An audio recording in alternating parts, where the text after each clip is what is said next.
පක්ෂවත් මේ වෙනකොට සූදානම් නැහැ. ඒයට දීලා තියෙනවා මධ්‍යම රජය පාර්ලිමේන්තුව කැබිනට් මණ්ඩලය අමාත්‍යාංශවල තියෙන සල්ලි ටික දිස්ත්‍රික් ලේකම් කාර්යාලයට වෙන් කරලා එතරේ ප්‍රාදේශීය ලේකම් කාර්යාලයට ආවම ඒ කණ්ඩායමට පුළුවන් අපි වැඩ කරන්න. අපි නාඩුවෙ දෙන්න එපා. එහෙම දෙන්න ඉඩ දෙන්න එපා ගම්වල ඉන්න අපේ හිතවත්. ඇයි?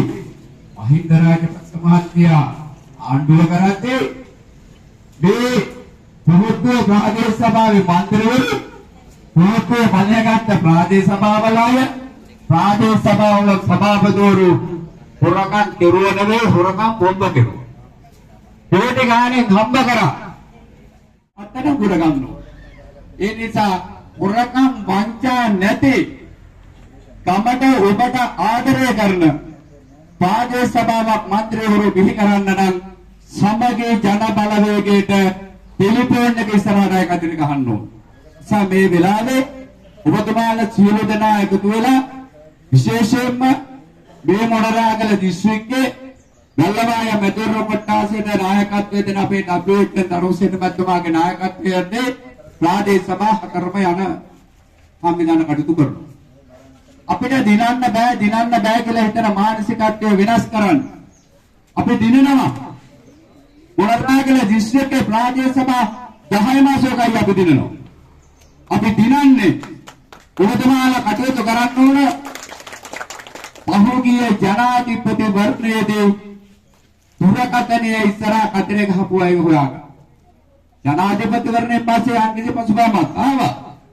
එක පාර්ලිමේන්තු මන්ත්‍රී දෝරේ අපිට ආයේ වාසනාවට එකත් අපේ ආසනේ අපිත් එක්කන ඔබතුමාලත් එක්කන හැම කෙනා එක්කම හිතවත් වෙන්න ආදරය කරන දරුකුසේන මැතිතුමා. සම්මුදාවත් එක්ක කතරගම ලංකාවට ගියේ ලෝකෙට ගියේ කතරගම හදලා දුන්නේ ප්‍රේමදාස මහත්තයා. මම සතුටුයි විශේෂයෙන්ම මෙව රැස්වීම අපි සංවිධානය කළ තිබුණු වෙනත් ස්ථානයක එතන තියන්න බැරි හින්දා අද උදේ ඉඳලා තමයි අපි මේකට සූදානම් වුණේ.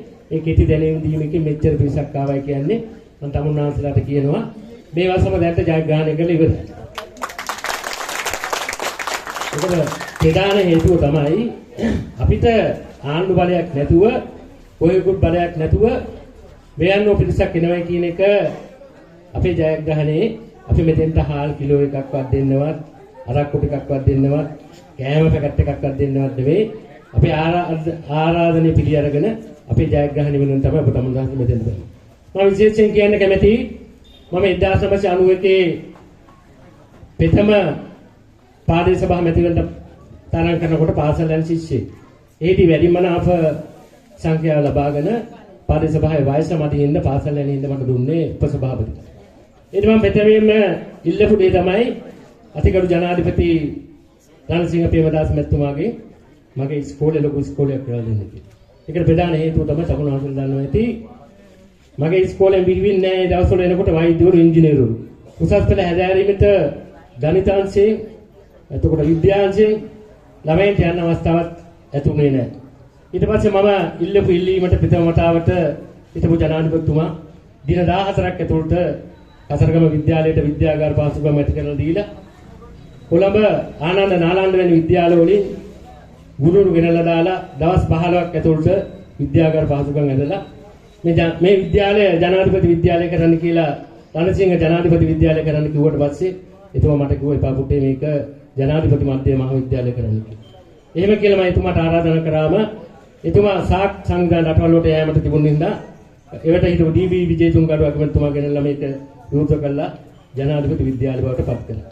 අර තමුන්නාන්සලා හිතලා බලන්න එදා අපි 1991 ඉඳලා මේ වසර කිහිපය තුළටම අර අහිංසක දුප්පත් දෙමාපියන්ගේ දරුවෝගේ ළමයි කී දෙනෙක් වෛද්‍යවරු වෙලා ඉන්නවද කී දෙනෙක් ඉංජිනේරු වෙලා ඉන්නවද? මේ අවස්ථාව අපිට උදා කරලා දෙන්න හැකියාව ලැබුණා.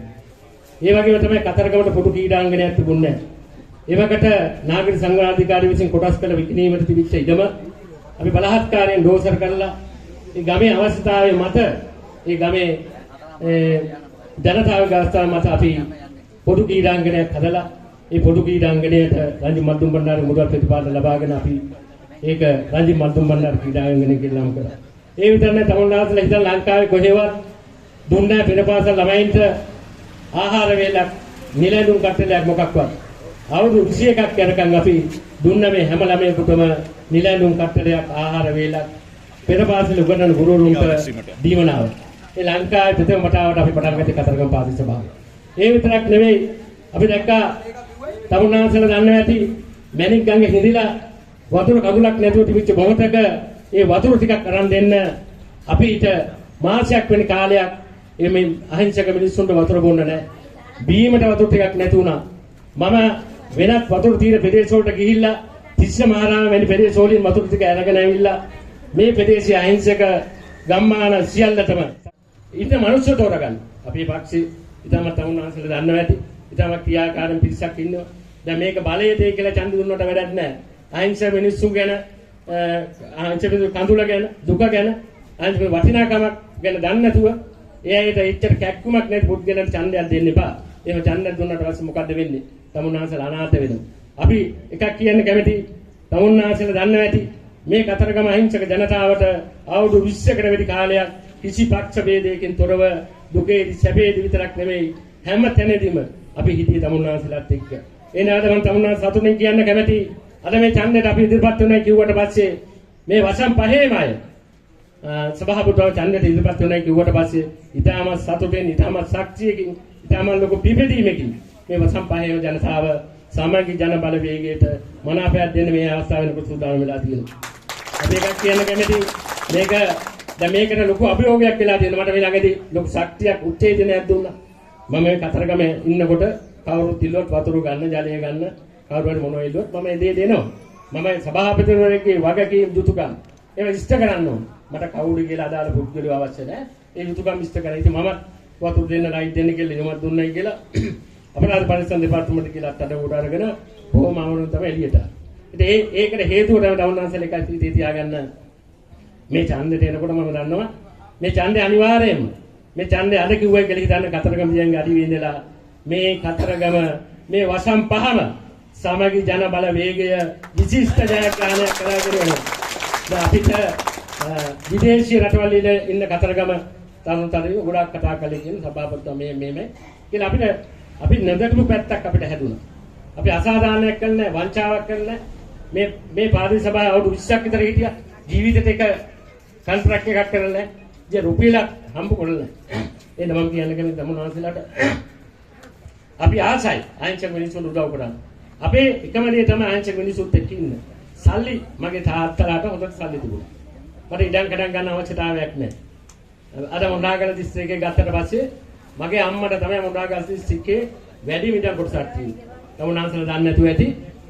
මෙතන බුක්තලේ ඉඳලා බඩ කොඹුට තියෙන්නේ. ඉතින් රජ කාලේ රජ දවසේ මගේ අම්මට දීපු අක්කර 4800ක් තියෙනවා. ඒ නින්දගම් ඉඩම් තියෙනවා. අපේ නින්දගම් ඉඩම් කෝටි කෝටි වෙන ඉඩම්. අපි ඒවත් අද ගන්න යන්නේ එක කෑල්ලක් ගන්න යන්නේ. ඒ අල්ලගෙන ඉන්න මිනිස්සුන්ට ඒව දීලා තියෙනවා. අද අපි ඉඩම් වලට ගියත් ඉඩම දෙකක් ගත්තත් අපිට කෝටි ගණන් හම්බ කරන්න පුළුවන්. එහෙනම් ඉඩම් අවශ්‍ය නැහැ. තමුන්නාන්සලා දන්නේ නැති මේ හැමතැනම ඉඩම් අල්ල ගන්නව නම් උදාහරණයක් වශයෙන් සිතුල්පහ පාර ඉඩම් ටික දුන්නේ කවුද? ඒ අල්ලගත්තු මිනිස්සුන්ට බලපත්‍ර දුන්නා. ඒකට ඉතින් අපේ ඒ සිතුල්පහ පාරේ සංගමේ ලාරෝණ මැතිතුමා එතකොට නියෝජ්‍ය මැතිතුමා එක්කන් ගිහිල්ලා මම ඒ සියලු දෙනාටම ඉඩම් දුන්නා. එක පිංගලක් අල්ලගත්තේ නෑ. ඒ වගේ තමයි රජමාවතේ ඉන්න මිනිස්සු ටික ඒ මිනිස්සු ටික ඉඩම් ටිකක් ගමේ මිනිස්සු අල්ලගත්තා. අල්ලගන්නේ කියලා සද්ද නොකරේ ඉඳලා ඒ මිනිස්සුන්ට අයිතිවාසිකම් ලබා දුන්නා. එක පිංගලක් ගත්තේ නෑ. ගන්නවනම් මොකද කතරගමේ භාගයක් ගන්න තිබුණා. මට එහෙම අවශ්‍ය නෑ. මගේ තාත්තා හොඳ සල්ලිකාරයෙක්, මගේ අම්මා හොඳ සල්ලිකාරයෙක්, මගේ තාත්තා ශ්‍රී ලංකා හොටලේ කංකනා මහත්තයා, කතරගම දිච්ච ලොකුම කඩේ කරේ මගේ තාත්තා. ඒක තිබුණේ දේවාලය ඉස්සරහා. ඉතින් සල්ලියට අපිට පස්සේ නැහැ. අපිට සල්ලි හම්බ කරන අවශ්‍යතාවයකුත් නැහැ. එහෙනම් අම්මලා තාත්තලාට කියනවා මේක මගේ මැතිවරණයේ අවසාන මැතිවරණය. තමුන්නාන්සලා ජයග්‍රහණය, තමුන්නාන්සලා වෙනුවෙන් මේ ඉල්ලන සටනක් ගෙනියන්නේ. මේ වසම් පහම කවුරු මොනවා කිව්වත්, කවුරු මේවා කිව්වත් මේ වසම් පහම ජයග්‍රහණය කරනවාමයි සමගි ජන බලවේගයට ජයග්‍රහණ අරන් දීලා මේ කතරගම බලය සමගි ජන බලවේගයේ පාර්ලිමේන්තු සභාව බවට පත් කරන තමුන්නාන්සලාගේ ශක්තියයි ඉස්වාවතේ අශෝක වික්‍රමසිංහ මැතිතුමාට ඊළඟට තම